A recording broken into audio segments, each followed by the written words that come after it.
Hey listeners, thanks for dropping in. I'm Christy.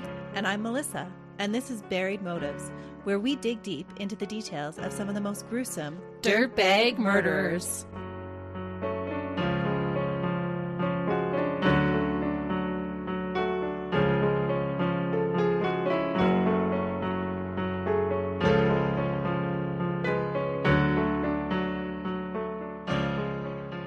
Hey listeners. Welcome back to Buried Motives. We're so glad you've joined us today. And we hope you all had a wonderful Christmas with your families. Yeah, hopefully you did. Or maybe you're just coming back to us to escape your family time. And today is our last episode of the year. The year is almost over. We did it, you guys. We made it through 2021. We did. Hopefully 2022 has got some better things in store for everybody. Didn't we say that about last year? I find I say that about every year. I stay hopeful. I'm like, hey, this year is a crapshoot. Hopefully next year is a better one. Just kidding. She's eternally hopeful. I am. It's going to get better. I find the year's never as bad as we think that it is. No. There's lots to be thankful for and lots of things to look forward to in the new year. Absolutely. So speaking of the new year, to preface my case today, I wanted to ask a question. What is a tradition that many people across the world participate in during New Year's? Getting drunk. That's one for some. Having a great big party. That could be two. Okay, maybe I wasn't very smart in asking this question. I'm talking about making New Year's resolutions. Oh, yes. Of course. I was thinking more like the New Year's Eve. What do you do on New Year's Eve?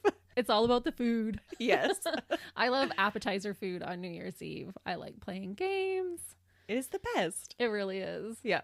So speaking of New Year's resolutions, did you make any last year that you kept? Nope.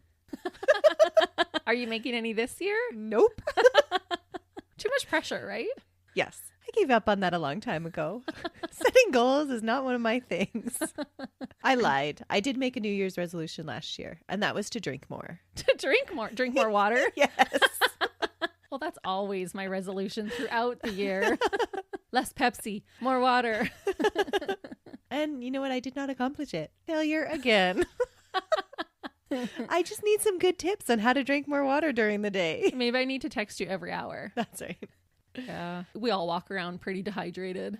Yeah, and it would solve so many of your problems if you were just well hydrated. Yeah. For me, if I got more sleep, that would solve a lot of my problems too. So that'll be your New Year's resolution. Get more sleep. We'll see. I'm not sure if I'm ready to commit to that just yet. It's not going to happen. But last year, I decided I'm going to read 12 books this year. Oh. Just for fun, just because I want to read them. So have they all been true crime? No, some of them have. I read a John Douglas book, of course. Yeah. My favorite criminal profiler. But no, I've read a good variety. That's a good goal. I like that one. Yeah. I even threw in a good self-help one. Good job. About reducing stress. I'm not sure how much it helped, but it added stress to get through that book because it was a hard read. But maybe our New Year's resolution will be to continue to give you some really great cases and some really good episodes. Oh, I do enjoy doing that. Yeah. So that one's an easy one to keep. That's one we can keep. But with all this talk of resolutions, I'm assuming that your case has something to do with that. It absolutely does. Before I get into it, though, I was just geeky enough that I looked up the definition of a New Year's resolution. And it said it is a tradition most common in the Western world, but also found in the Eastern world, in which a person resolves to continue good practices, change an undesired trait or behavior, accomplish a personal goal, or otherwise improve their life at the start of a new year. Like drinking more water. That's right. Sounds great, right? Yeah. Sounds like a good thing, making a New Year's resolution. Well, today's case is about a dirtbag who didn't quite understand the assignment of what it means to make a New Year's resolution. Oh, no. As the year 1993 began, this man made a New Year's resolution to become a serial killer. What?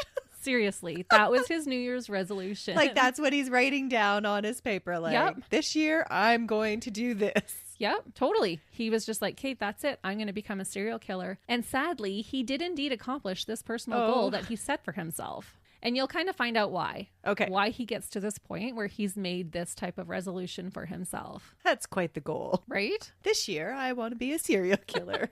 Yeah. Next year I want to be lethally injected. Yeah. Like, what was he thinking? I don't know. We've said this before, but make better goals. Oh. This is not a good one to set for yourself. Oh. For today's case, we are traveling to the UK. We appreciate all of our UK listeners, so this one is for you. Colin Ireland was born on March 16th, 1954, at the West Hill Hospital in Dartford, Kent, which is in England. So his last name is Ireland, but this is taking place in England.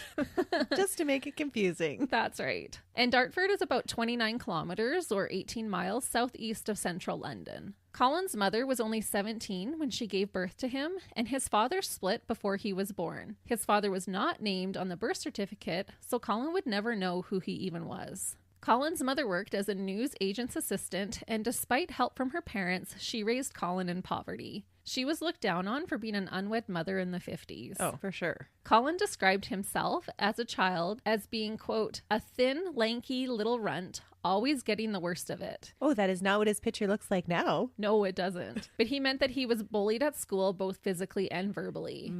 By the time he reached his teens, he would already be getting in trouble with the law. When will we learn not to bully?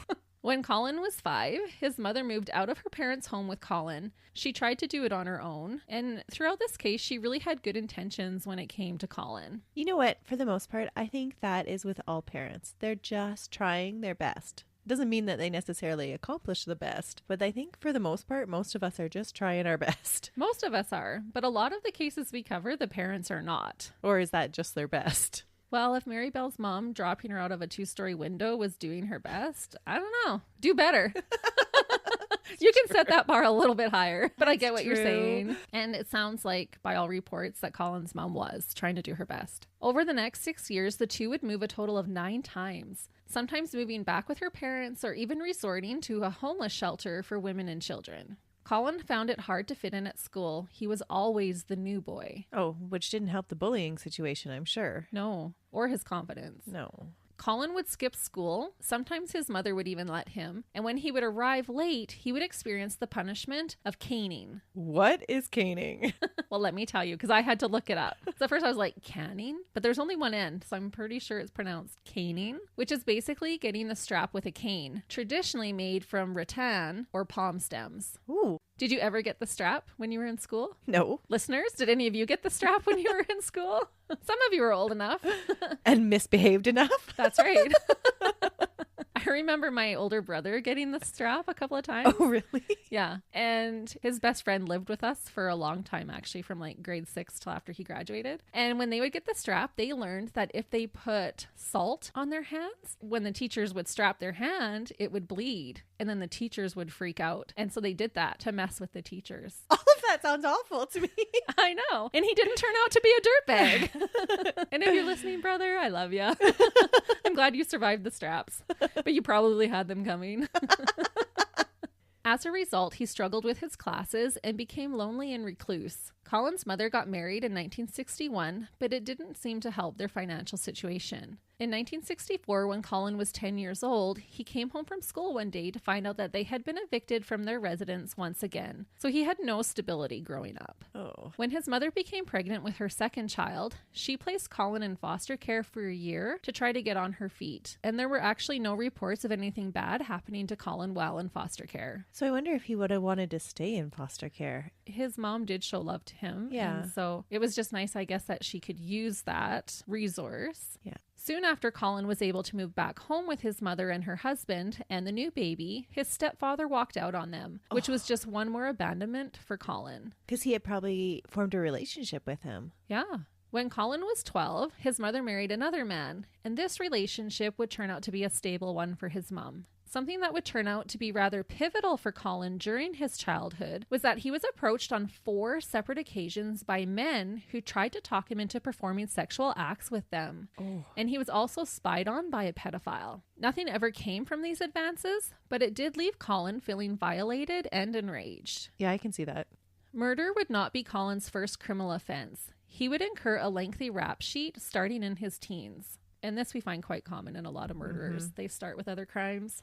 And they build up, yeah. In 1970, at age 16, Colin wanted to run away to London and got caught stealing the 4 pounds he needed to get there. So I did the conversion. That would be about $6.75 Canadian, which today is about $50 that he had stolen. Yeah. He was sent to a school for boys with emotional and intelligent issues. He was bullied here as well and ended up setting fire to another boy's belongings. Arson. Yeah, I was just going to say, which arson we all know is a serial killer indicator when combined with other things. Yeah. After he left this school, he began robbing people and was sent to a borstal, which is basically, from what I understood, like a juvenile detention. Okay. Colin hated it there. He managed to escape once, but was returned to finish out his sentence. At age 21, Colin was charged with 2 counts of burglary and sentenced to 18 months in prison. He served 1 year and was released in November 1976. The next year, he was incarcerated once more for demanding with menace, which I understood to mean personal robbery or mugging.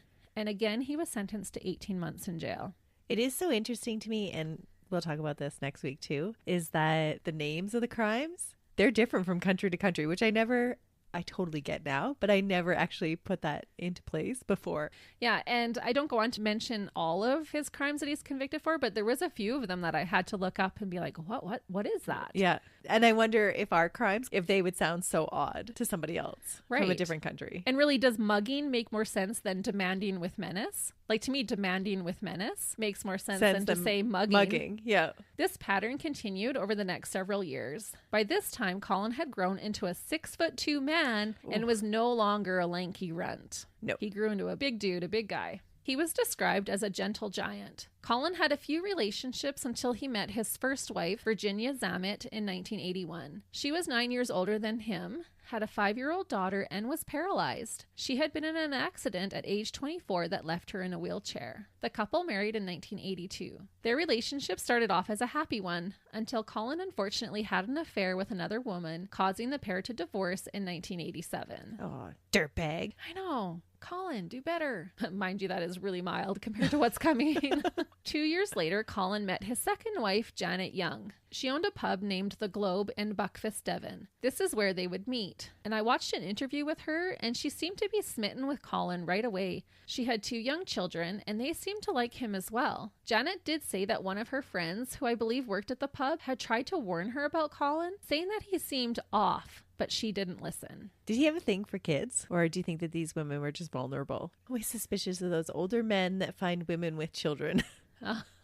But remember, he was incarcerated most of his 20s. Oh, So yeah. by the time he's out dating, He would be older. yeah, he's not going after girls half his age, which is good. Yeah. And so the pool of women that he would be dating, a lot of them have Been in already their- been married in their 20s and Yeah. had children and stuff. That So I makes don't- sense now. Yeah, Okay. I don't think he had a thing per se for kids. Okay. They moved in and were married very quickly, and things again were going well until all of a sudden, Colin stole his wife's car, took all their money, and just split. What? Just Yeah. out of the blue. Yep, just No one day, lead up. cleaned out the accounts, and left. Dirtbag. Yeah. They were divorced in 1991, and Janet reflected that he married her probably just to take advantage of her since she was a successful business owner. Oh. Colin would have a hard time finding decent work as he didn't have any professional training or skills. I did read in several sources that he served in the military at one point, but I was unable to find any specific details about his time as a soldier. Okay. It was just confirmed over and over that he was a soldier, yeah, and he did serve. He was a soldier, like he served in the army, or he was just in the military? It said he was a soldier. Okay. Yeah.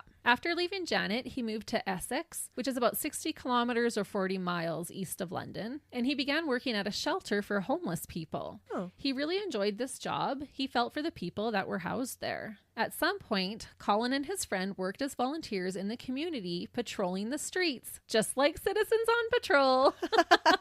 Which, if you've listened to our episodes, you know that Melissa and I used to do COP, where we would patrol the area in our small town. And if you see anything suspicious, you report to, for us, the RCMP or the police. And so him and his friend actually did that. Oh, interesting. Mm-hmm. So it sounds like he has some compassion then. He does. Yeah. Yeah, he absolutely. He has the ability for empathy and feelings. And he's not just like your typical psychopath. That would make a New Year's resolution to become a serial killer. Yep. Oh, I'm just lost about how this turns out. For sure. And we're going to get into that right away. And maybe this will help give some understanding. He felt like he was looked down on his entire life, being born out of wedlock and having no father. So he seemed to like being recognized and needed in the community. Unfortunately, some of the staff at the homeless shelter made some complaints about Colin, and he was let go in December of 1992. Do you know what the complaints were? One of the staff at the shelter said later that he was troubled, frustrated, and didn't know what to do with his life. One of the other employees had said he just seemed off. Oh, so he was a little odd, so they sent him away, which is unfortunate because if he would have actually stayed there, maybe he would have found a place and not went on to do what he does. Right, because he was actually trying for a small moment in his life. There wasn't any like substantiated, like he wasn't like hurting people or No. robbing people or doing No. anything wrong. No real malice. They said he was troubled and frustrated, so I don't know if he had some outbursts. There was not a lot of detail.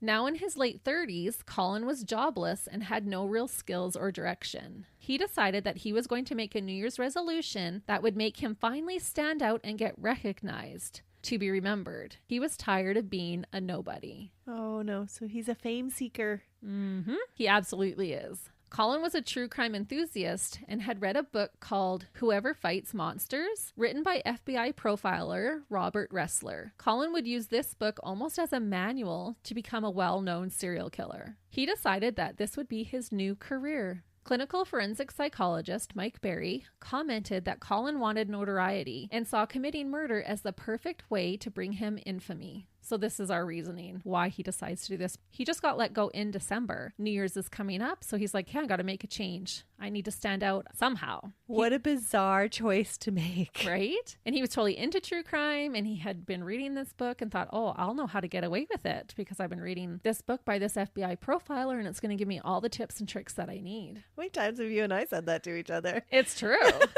The more you know, right? That's right. Yeah.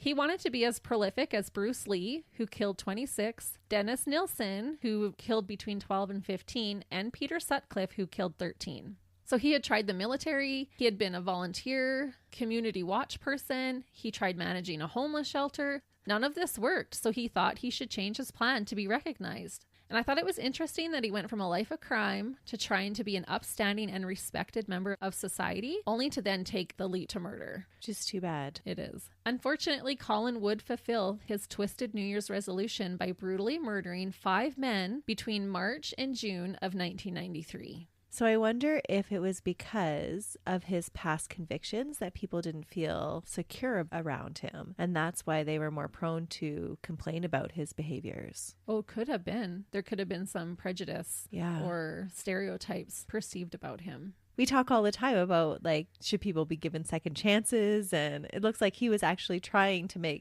change his life. Yeah, and just kept getting dismissed over and over. Or maybe it should have been just enough for him to know for himself that he was making good decisions and didn't need anybody else to recognize it.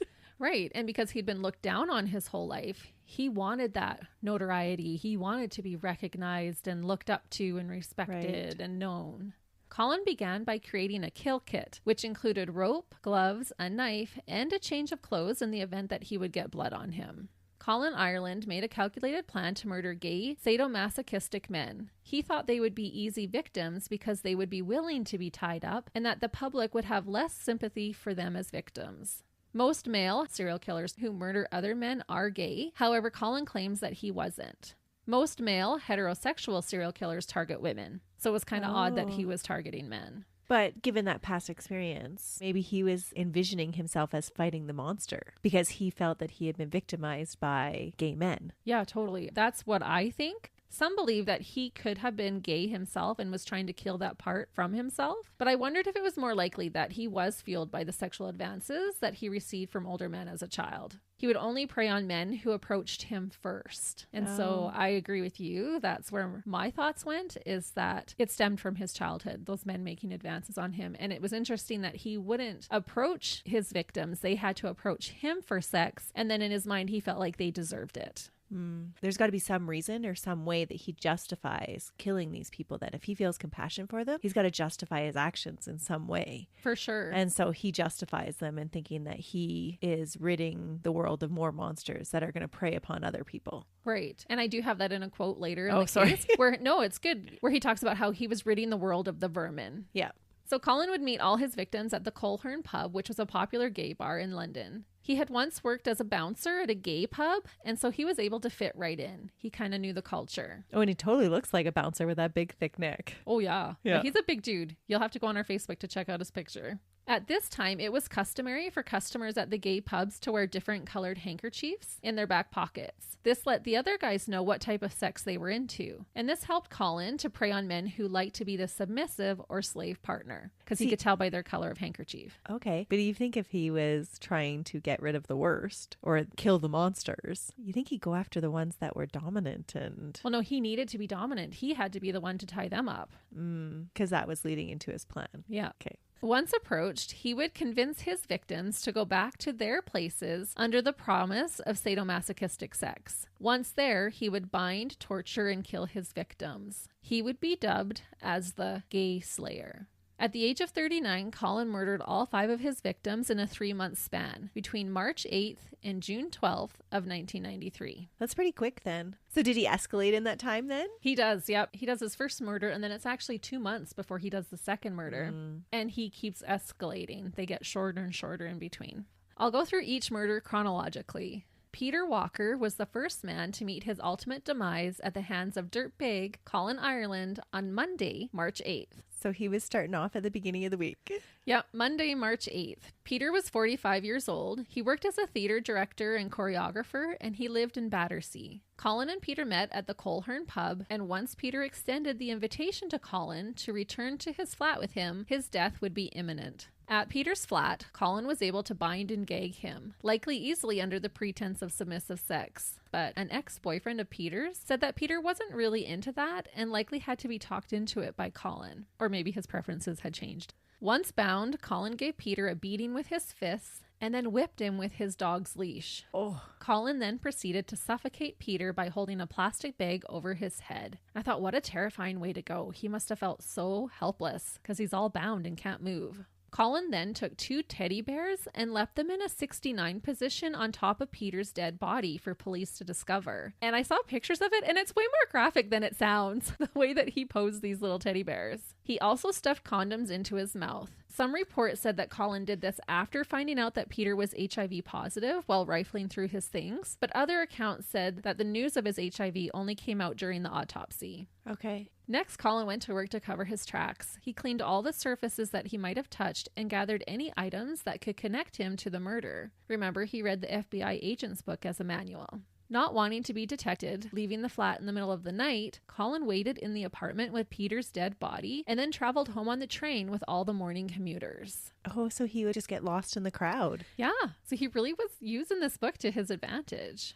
He threw items of evidence out the window of the train to get rid of it during his commute. Later, when Colin would confess to his crimes, he described spending the night with his victim's corpse, saying, quote, "I think that affected me mentally to quite a degree. Sitting with his body for 5 to 6 hours, watching him gradually get blotches, go cold, it wasn't something that I could cope with, to be honest." He said he, quote, "didn't deal with it too well." Oh, so he totally has a conscience. Yeah, so he didn't like sitting with the dead bodies, but he does it every single time and leaves in the morning rush hour to try and avoid getting caught. Which just makes his decision to become a serial killer even more bizarre. It really is. Because our other psychopaths and sociopaths, they don't even care. No, they sometimes will spend a week or so with the dead bodies and not even care. They're eating chips and playing video games or Drinking whatever. beer. Yeah. I did listen to him. Like I watched his interview when he was talking about this part and just talking about how, it wasn't a him. good idea. I didn't handle that well, but he did it. Because that's what he had to do to not get caught.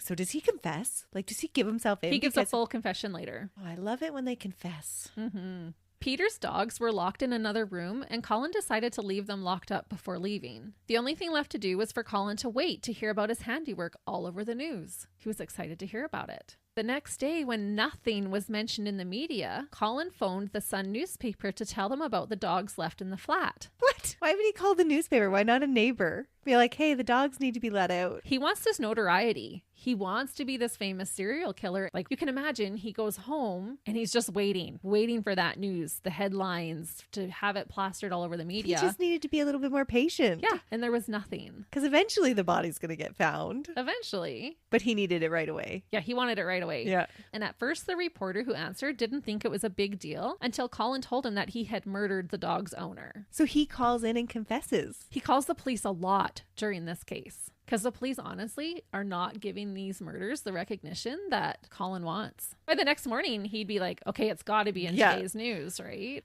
Okay. 2 months later, Colin found his second victim on Thursday, the 20th of May. Christopher Dunn was 37 years old. He lived in Weldstone and he worked as a librarian. Chris unfortunately invited Colin back to his flat and willingly put on a leather body harness over his naked body, was handcuffed, and had his feet tied together. Similar to what he had done to Peter, Colin first beat and tortured Chris. He demanded that Chris give him his bank card and PIN number so that he could take as much money as possible from Chris. Because remember, Colin is unemployed at this time and serial killing is his new career. Once he was done with torturing Chris, which included holding a lighter to his testicles, Colin suffocated him. Ouch! Again, Colin stayed to clean up and gather items that he would dispose of, and then left the flat in the morning. When Chris's body was found, initially the police thought that his death was a sex game gone wrong and deemed it an accident. Well, with the body harness, you would totally assume that it was a BDSM gone wrong. Yeah, and there was no struggle with his hands being handcuffed and his feet being bound. And then there would be like no defensive wounds or Yeah, anything like none. that. Yeah. Chris lived in a different area, and so there were different investigators working his case, and therefore they did not link his death to Peter's. Not satisfied, Colin eventually phoned the police to shame them for not linking the two murders. Oh, he tells them. He calls them a lot, like I said. He does. He just wants to be Noticed. Yeah, he talks about all these other serial killers. Like he talks about Ian Brady even, and just he wanted to be plastered on the news. He wanted everyone to be scared of him. He wanted to run with the big dogs of serial killers. How? A couple of weeks later, Colin struck again. He met 35-year-old Perry Bradley III on Friday, June 4th, at the same pub. Perry was an American businessman and the son of Texas Democratic Party fundraiser Perry Bradley Jr. Perry was not openly gay to those who knew him, which made it harder for police to connect him to the other murders at first. Perry invited Colin back to his place in Kensington. Once there, Colin suggested that he tie up Perry. Perry wasn't too fond of the idea, so Colin told him that he couldn't perform sexually without involving bondage. Oh. Despite his hesitation, he sadly agreed. So is there any indication that he actually did get off? No. He never did. He just totally uses Not it that as I a could ruse. find. Yeah. Okay. And he denies doing anything sexual with these men. Yeah. That's what Colin's saying. Who knows? Yeah, you would think that if that's the way his tastes went, that you would find semen at all the sites. Unless he took that with him. Oh, because he cleaned up so well. Yeah, like even if he touched a mug, he took that mug with him. Okay. So, not sure. Colin tied him to his own bed, face down, and placed a noose around his neck. He demanded Perry's bank card and PIN number. He threatened him with torture if he didn't, so Perry complied. Colin was able to later take out £200 from the ATM, as well as £100 of cash from his residence, which would be close to $1,000 Canadian today. Colin reassured Perry that he wasn't going to hurt him and suggested that Perry fall asleep since Colin wouldn't be leaving his flat for hours. And eventually Perry did. He fell asleep, face down and bound to his bed. Colin later said that he considered leaving Perry unharmed, but then remembered that he could identify him. So he used the noose that he had placed around Perry's neck earlier to slowly strangle him to death. Again, he cleaned and took all the items of connection, and this time he left a doll in a sexual position on top of Perry's bound and naked body before leaving his place in the morning. All of our other serial killers, they kind of get off and enjoy killing, and it doesn't seem like this is the case with him at all. Yeah, he kind of is forcing himself to go through with all of this for the notoriety, for the fame. So bizarre. But now he's committed, right? Yeah. Escalation of commitment. That's a real thing. Yeah. And maybe it was escalating because he wanted to get it done and over with. Maybe. I don't know. Or that it wasn't achieving the desired outcome. And Right. so I just have to keep doing it more. Yeah, he wanted that fame and recognition. Police would discover his body 3 days after his death. Again, Colin phoned the police to taunt them. He said, quote, "I did the American. You've got some good leads on my identity from clues at the scene." He told them that he desired to become a serial killer and that he studied the FBI manual for details and technique and that he knew the required body count. He said, quote, "I have got the book. I know how many you have to do." So bizarre. So what are Totally. the police thinking at this time? I don't know. I Like- don't think they know what to think. And because they're in different areas, not all the police are talking together yet. Maybe they think that he's just some wacko. Well, he is some wacko. Maybe they think he's a wacko. Melissa, he's on Buried Motives. He is a wacko. Oh dear. I just got Sesame Street vibes. You know, like this episode brought to you by the letter W. W is for wacko, weirdo, wanker. There's a British name for him. In his later confession, Colin said that he realized at this point that he was losing control. He said, quote, "I was reaching a point where I was accelerating. I was just speeding up, getting far worse. It was just like a roller coaster effect." Colin made a second anonymous call to the police, this time saying, quote, "Are you still interested in the death of Peter Walker, who was his first victim? Why have you stopped the investigation? Doesn't the death of a homosexual man mean anything? I will do another. I have always dreamt of doing the perfect murder." And again, I just wanted to note that some of the calls went to different police stations since his murders spanned more than one district. But they're not talking between districts then either. Not at this point, it doesn't sound like it. Okay. A few hours after Perry had been found and Colin had called the police, he ventured out to find his next victim, only 3 days after his last kill. Colin met Andrew Collier on Monday, June 7th at the gay pub. Andrew was 33 years old, he lived in Dalston, and he worked as a housing warden. Colin went about the same routine. He tied up Andrew to his own bed and demanded his bank card and PIN number. However, Andrew refused. This angered Colin, and so he strangled Andrew with a noose. Colin searched through Andrew's items until he found 70 pounds in cash. He also came across documents indicating that Andrew was HIV positive. Andrew hadn't told Colin that he was HIV positive, and so this again made him furious. In retaliation, he burned parts of his body. To humiliate Andrew, Colin strangled his cat to death and then positioned it in a disturbing way on top of Andrew. He placed a condom on the cat's tail and placed the tail inside Andrew's mouth. He then put a condom on Andrew's penis and put the cat's mouth around it, so the cat's laying down his chest. Some people believe that he killed the cat because the media had described him as an animal lover killer after he called about the 2 dogs locked up at the first crime scene. Oh, no, they're totally missing the point. Yeah, and he wanted to prove to everyone that he wasn't. He's like, "I'm not an animal lover killer," because that would have sounded too soft, right? So a lot of people speculated that's why he killed the cat. Okay. Colin again cleaned up, took any items that could identify him, and left the next morning during rush hour. However, Colin must have forgotten about touching the window and left a print at the crime scene. Apparently, there had been some type of commotion on the street below, and Colin had gone to the window to take a look and see what was going on. So whoever made that commotion on the street, thank you. This helps to get Colin put away. But when the last one, when he called the police, he said that he had left clues behind. I think he was just taunting them. Okay. Yeah, because he was very meticulous. This is the only crime scene that they find something. And it's his fingerprint. On the windowsill. On the windowsill. From when he looked at this, whatever commotion was caused. Yeah, he's like, "What's going on down there?" And he had forgotten that he had touched the windowsill, so he didn't clean it. This time, police were able to link Andrew's death with Peter because of the strange use of condoms and how the scene was staged. So he had shoved a condom in Andrew's mouth like he had with Peter. On June 12th, Colin called the Kensington police and told them that he had already killed 4 men and that they had to stop him or he would kill again. And I thought, was this a desperate plea or was he taunting them? I don't know. From him not liking to sit with the bodies, I think it was more of a plea. Like, please just catch me so we can stop this. Yeah, I'm not That's sure. giving him the benefit of the doubt, though, that That he's is still giving kind of a him- decent guy, but he is killing people. So Or was he wanting to make it seem more urgent that they find him? He's wanting the manhunt. He's wanting the news. He wants them to alert everybody. he's calling the police and being like, I'm doing these things. I'm doing these things. And they're not catching on that he's doing them. Like, it doesn't seem like they're taking him seriously at all. No, not really. So bizarre. Right. So you've got a serial killer that doesn't want to kill. Police are being told and confessed to, like, hey, I'm doing these things. And they're like, nah, whatever. Right? He's like in opposite world.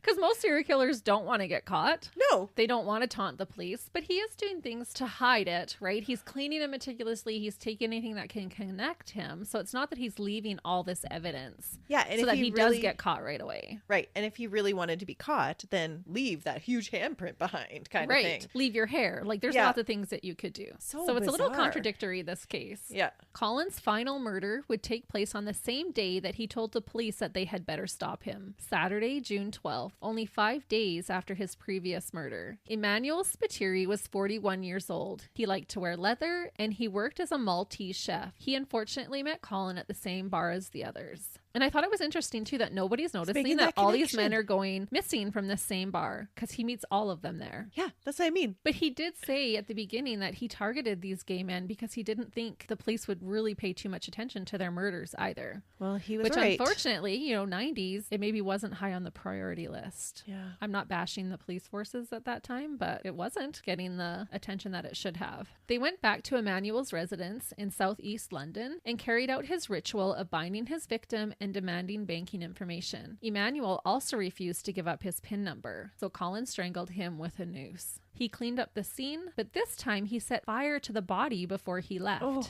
He then made a call to the police to tell them to look for a body at the scene of a fire. Apparently, however, the fire did not burn long and police were not alerted to a fire. Was he sending up like a smoke warning signal? Like, here's the body, check Well, it he's out. escalating. He keeps doing all this stuff, right? Just notice me. Yeah. Could you imagine the frustration? No. He's doing all these murders and nobody's paying attention. Yeah. And I wonder if it's because he made this as his New Year's resolution. It wasn't like he had been thinking about it since childhood and this was a growing thing until he finally couldn't help himself. Yeah. Like, people don't usually make this as a goal. Like, I'm going to become a serial killer. That will be my new career. It's so weird. Yeah.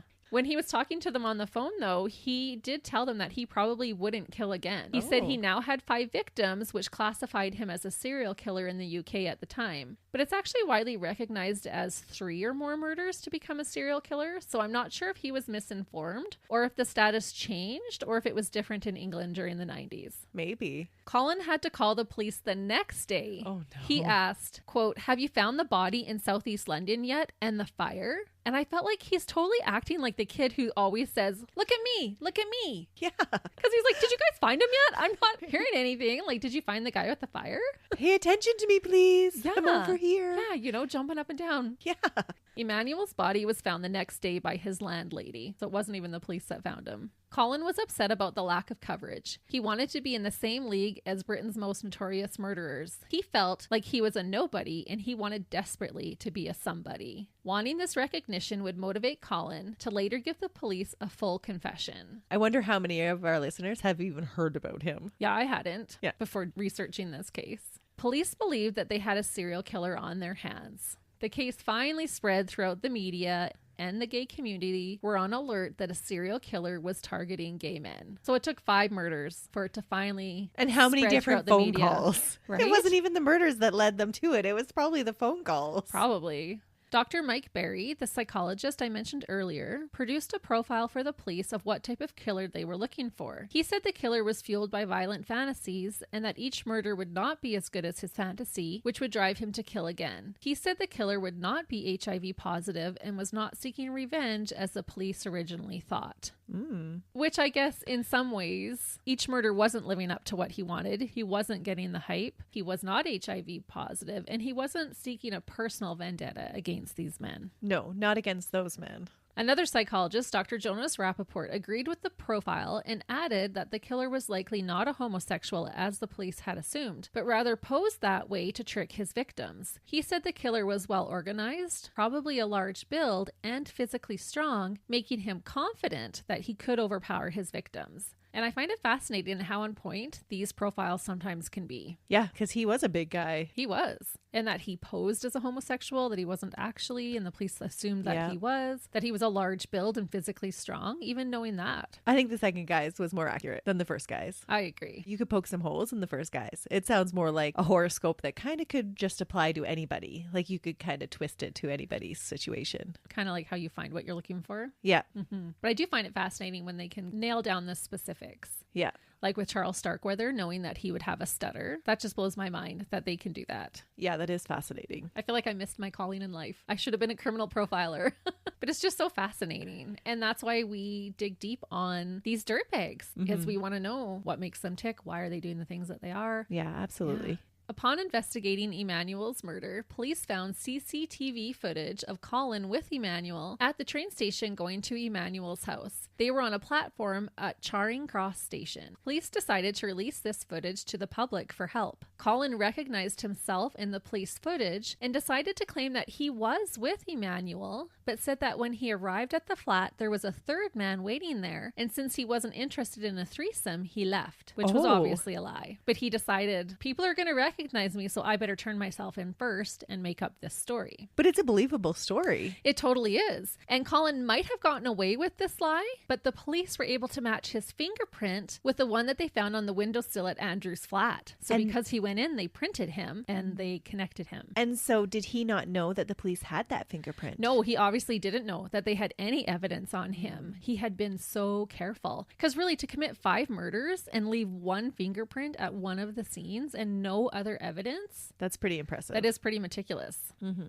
On July 21st, Colin was charged with Andrew's murder. On July 23rd, he was charged with Emmanuel's murder. Colin was sent to jail to await his trial. While waiting for his trial, on August 19th, Colin decided to confess to all 5 of his murders and was subsequently charged with the murders of Peter, Chris, and Perry the next day. He told the prison officials, quote, "You better get the police. I am the gay slayer." And my thought is that he wanted to claim credit to all 5 of his murders so that he could be known as a serial killer. Oh, absolutely. With the first 2, that wasn't enough to classify him as a serial killer. So I'm assuming that that is why he ends up confessing. Well, and the whole reason he does it is for fame. So you might as well go for it all. Yeah, you've already done it. Yeah. You're already in jail. It was reported that Colin gave a full confession. I was able to watch parts of it online. But Colin was described as being calm, frank, relaxed, and showing no emotion. One of the authorities said about the confession, quote, "He was very factual about his acts, as if he was describing someone else's activities. Absolutely no compassion at all. I didn't detect much hatred, but it was just matter of fact, like I went down to the shops and bought this, went into the flat and killed him. It was just very matter of fact." So that's interesting because it sounds like you said there were parts of his confession that actually did sound compassionate or that he struggled with. And so do you think that his factual relaying of the accounts is more of just a disassociation, like him going through the facts because he actually did feel something towards the murders and he had to disassociate himself with it? I don't think he felt anything like real guilt towards his victims because he didn't see them as people worthy to feel guilt over. Okay. He was more disturbed about like sitting with the dead bodies and that kind of stuff. Okay. During his confession, Colin emphasized 4 specific points. First, he wasn't under the influence of drugs or alcohol at the time of the murders. Second, he was not gay or bisexual. Even though he had once worked as a bouncer at a gay club in Soho, he pretended to be gay to be able to lure his victims. Third, he never got undressed or engaged in any sexual activities with his victims and gained no sexual enjoyment from the murders. And fourth, he held no grudge against the gay community and that he had chosen gay men as his victims simply because they were easy targets. Oh, so it had nothing to do with his childhood. According to him. But there's debate on that. Colin claimed that he was triggered by anger about being approached by pedophiles in his youth. Oh. Yeah. He's saying he was angered by those men, but that he didn't have like a broad sense of anger against the whole community. Okay. He said his victims were gay deviants, all into S&M sexual behavior. He saw himself as ridding society of vermin and craved recognition as a superior person. And I think that's what it boils down to.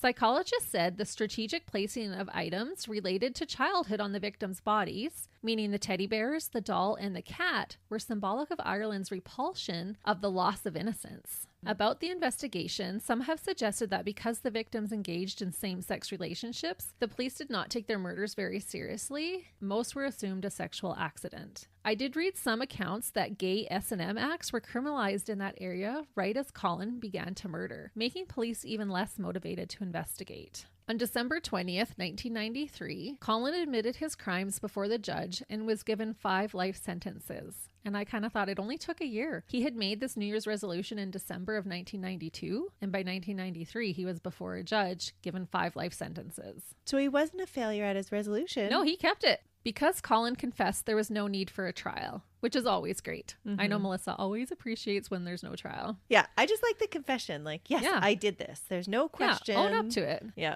On December 22nd, he was added to the list of life sentence prisoners who were unlikely ever to be released. There were only 35 people on that list at that time. The judge said that Colin was, quote, exceptionally frightening and dangerous. He continued to say, quote, to take 1 human life is an outrage. To take 5 is carnage. In my view, it is absolutely clear you should never be released. Colin surprisingly agreed with that statement, that it was likely a good idea if he wasn't ever released into the public. He said, quote, I think I should be placed in a position where I can no longer inflict harm upon others. I wonder if that goes back to his feeling out of control. Yeah, possibly. Just not a lot of the time a serial killer is going to say, yeah, don't let me out or I probably will hurt somebody. No, he's just so bizarre. He is. He goes against the grain in every way. Yeah. And I find it so interesting that the judge is saying like he's so dangerous or so disturbing, but yet he has a clear motive. Like I find those psychopaths that just bloodlust more disturbing. Right. But because maybe he doesn't have any mental impairments or, you know, those things that he does have a conscience. Yeah, we can't really rationalize it away. Like, oh, this happened, you know? And so maybe that does make him scarier. Maybe that makes him a bigger monster. Right. Because he has a conscience and he's still willing to murder. Yeah. It's not that he doesn't know better. Right. Or that he doesn't have feelings of empathy. Right. I don't know what makes more of a monster. They all are. They're all dirtbags. It's always both. The ones with empathy and the ones without. Incidentally, there are rumors that Colin did in fact kill one more time. But why wouldn't he take credit for it then? I don't know if he does or not. Okay. I'll tell you what happened. While in Wakefield Prison in Yorkshire, it is said that Colin strangled another inmate to death when he found out that he was a convicted child killer. Because remember, he doesn't like the loss of innocence. Right. The rumor states that no charges were filed against him since he was already serving a life sentence without parole, and he couldn't receive any harsher of a penalty. Holding a trial would just be a waste of time as well as taxpayers' dollars. So I don't know, he possibly could have admitted it, but he wasn't charged. It wasn't released in the media. But he did do it. I'm assuming that he did. And kind of to confirm this rumor, 2 weeks after the inmate was murdered, Colin was transferred to Whitemoor, which is a maximum security prison in Cambridgeshire. Okay. So it seems to line up. I totally believe that he did. And it kind of goes along with he was just trying to rid the world of, as he said, the vermin. Yeah. Yeah. And a child killer. You can't get worse than that. No. He was said to be placed in a private cell and kept under close watch. So it's totally suspicious. Mm-hmm. So where is Colin Ireland now? Are you wondering? He's out, right? Nope, he's dead. Oh.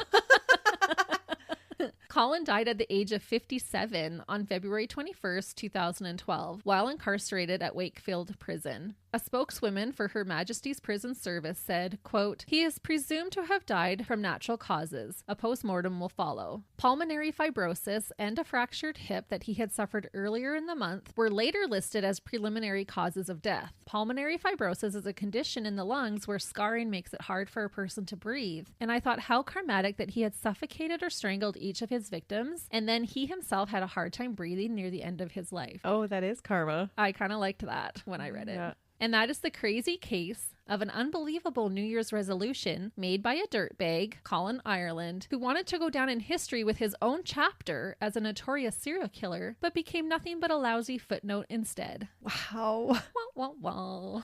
But seriously, make better goals. Yeah. So, listeners, make some good New Year's resolutions. Remember the definition at the beginning? It's to improve your life. Killing is not going to improve your life. No, nor will it improve anybody else's. Nope. That's it for us this week. We hope you guys have a wonderful week coming up. Take care and have a happy new year. However you celebrate, be safe out there. See ya. Bye.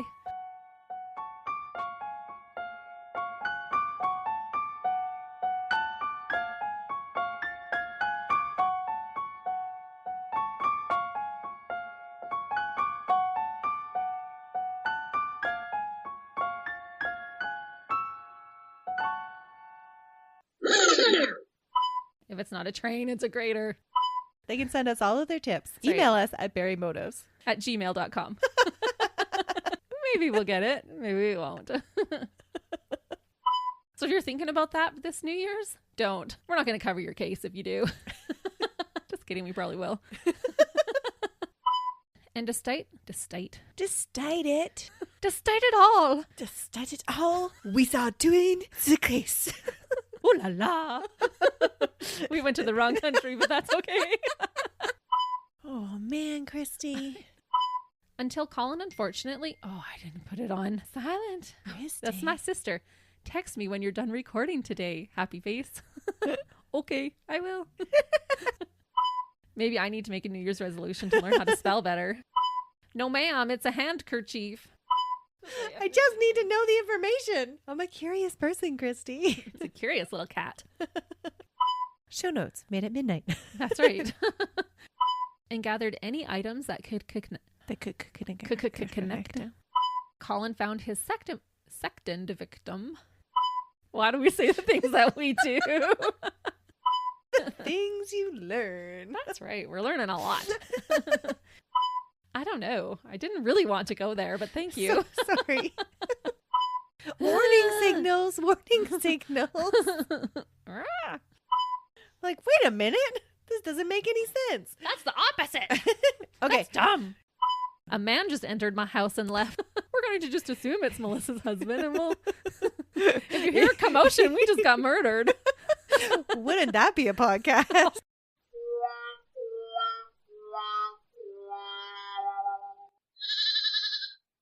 Another Sound Off Media Company podcast.